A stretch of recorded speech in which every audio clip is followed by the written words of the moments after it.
होता, त्याला खायला आंबा फार आवडत होता.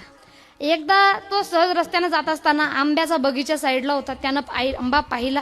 त्या आंब्याच्या झाडाला आंबा पिकला होता. पाहता क्षणी त्याच्या तोंडाला पाणी सुटलं आणि त्याला वाटलं आपण आंबा खायला जाऊ. पण कसं जाऊ? त्या बागीचा जो माळी होता, रक्षण करणारा होता, तो तिथंच होता. सुदैवानं ते माळी तिथून निघून गेला आणि हा निघाला आंबा खाण्यासाठी. आता माझ्या प्रश्नाचं उत्तर द्या बघा.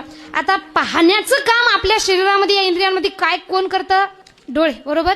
पाहिलं डोळ्यानं, पण डोळे जाऊ शकतात का? नाही. मग गेले पाय. आता चालत गेले पाय, पण पाय तोडू शकतात का?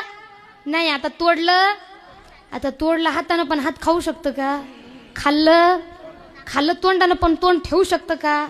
ते गेलं पोटात. आता बघा, जसा माळी आला त्याने पाहिलं, यानं आपला आंबा तोडला, घेतला, दंडू मारला त्याच्या पाठीमध्ये. आता पाठीचा काय दोष होता? बिचाऱ्या पाठीनं पाहिलं नाही, खाल्लं नाही, काही केलं नाही, पण फुकट तिला मार भेटला. इथं कसं झालंय? जो गेला, ज्यानं पाहिलं तो गेला नाही, जो गेला त्यानं तोडलं नाही, ज्यानं तोडलं त्यानं खाल्लं नाही, ज्यानं खाल्लं त्यानं ठेवलं नाही, ते गेलं पोटात. जसा माळ्याला दंडू मारला पाठीमध्ये, आणि जसा पाठीमध्ये दंडू लागला, पाठ म्हणते हाय मी काय केलं. करणार आहे तर इकडे सगळं, पण कर्माची गती एवढी गहन आहे बघा. जसा दंडू लागला पाठीमध्ये, दुखलं मनामध्ये ना, अश्रू आले. पाहणार कोण होतं?